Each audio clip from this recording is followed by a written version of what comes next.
Story telling time లోపల ఒకటి సద్బోధ, దాంట్లో రక్షించేది విశ్వాసమే అనేదన్నమాట. అయితే యుద్ధవీరుడైనటువంటి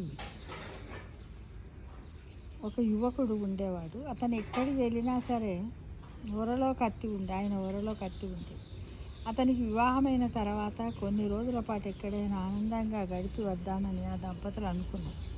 అయితే సమీపంలో ఉన్న ఒక అందాల దీవిని దానికోసము ఉంచుకున్నారు. ఎక్కడైతే అందమైనటువంటి స్పాట్ ఉంది అక్కడికి వెళ్దామని అనుకున్నారు. ఒక పడవలో వారిద్దరు బయలుదేరారు. కబుర్లు చెప్పుకుంటూ హాయిగా సంతోషంగా వారు ప్రయాణం చేస్తారు. కొంత దూరం ఈ ప్రయాణం బాగానే సాగింది. కానీ హఠాత్తుగా తుఫాను మొదలైంది. రాను వాతావరణం భీకరంగా మారింది. వారు ప్రయాణిస్తున్నటువంటి పడవ అటు ఇటు ఊగడం మొదలుపెట్టింది. గాలివాన తీవ్రమైంది. పడవ ఏ క్షణములోనైనా మునిగిపోయే పరిస్థితిలో ఉన్నదన్నమాట. ఆ యువకుని భార్యకు భయం వేసింది, తీవ్రంగా వణుకుతుంది. అయితే తన భర్తలో ఎలాంటి ఆందోళన లేకపోవడాన్ని ఆమె గమనించింది. ఏంటి ఇంత వాన వస్తుంది, పడవ ఊగుతుంది, మునిగిపోతుందని మా ఆయన అస్సలు భయపడతలేడు అనుకుంది. తాము చావుకోరల్లో ఉన్న అతను ప్రశాంతంగా పడవ ఎక్కినప్పుడు ఉన్నట్టే ఉండడం చూసి, ఏమైంది మీకు? ఏ ఊహాలోకంలో వివరిస్తున్నారు? ఈ లోకంలోకి వచ్చి చుట్టూ ఎలా ఉందో చూడండి. భయంకరమైన తుఫాన్లో మనం ఇద్దరం చిక్కుకుపోయాం. మన పడవ ఎప్పుడైనా మునిగిపోవచ్చు. మనకి ఇవే ఆఖరి క్షణాలు కావచ్చు. మన తొలి ప్రయాణం ఇలా విషాదాంతం అవుతుందని అనుకోలేదు. ఇలాంటి భయంకరమైన క్షణాల్లో మనము ప్రాణాలతో ఎలా బయటపడాలో ప్రయత్నించకుండా, కనీసం ఆలోచించకుండా ఊరికనే ప్రశాంతంగా హాయి కూర్చున్నారేంటి అంది నిష్ఠూరంగా. కోపం వస్తుంది కదా, వాతావరణం అట్లున్నప్పుడు నిమ్మకి నీరెత్తినట్టు కూర్చుంటే కోపమే వస్తుంది కదా. వెంటనే ఆ యువకుడు తన ఒరలోని కత్తిని తీసి ఆమె మెడ మీద పెట్టాడు. అలాంటి వాతావరణంలో కూడా ఆమె నవ్వడం మొదలుపెట్టింది. ఆమె నవ్వించాలని కత్తిని తీసి పెట్టాడట. ఎందుకు నవ్వుతున్నావు? నీకు భయం లేదా అంటే, కత్తి ఎంత పదునుగా ఉందో నీకు తెలియదా? ఇలాంటి కత్తి నీ కంఠం దగ్గర ఉందనే విషయం మర్చిపోయావా?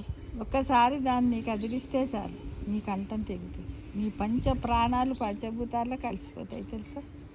అంత పదునైన కత్తి ఇది అని భార్యను నవ్విస్తూ భార్యతో అన్నారు. అప్పుడు ఆమె, అది ఎంత పదునైన కత్తి అయినా సరే, ఎంత భయంకరమైన కత్తి అయినా సరే, మీ చేతిలో ఉంటే నన్ను అమితంగా ప్రేమించే నా భర్త చేతిలో ఉందిగా అంటుందట. వేరేటోడు కాదు కదా, నా భర్త చేతిలో ఉంది కాబట్టి నాకెందుకండి భయం అందంట. ఆ యువకుడు తన కత్తిని ఒరలో పెట్టేసి, ఆ కత్తి నా చేతిలో ఉంటే నీకు భయం కలగనంటే ఈ తుఫానుని చూసి నాకు భయం వేయడం లేదు. అవి ఎందుకు అన్నదన్నమాట. పదునైన కత్తి కన్నా ఈ తుఫాను ఎంతో భయంకరమైనది, ప్రమాదకరమైనది కావచ్చు.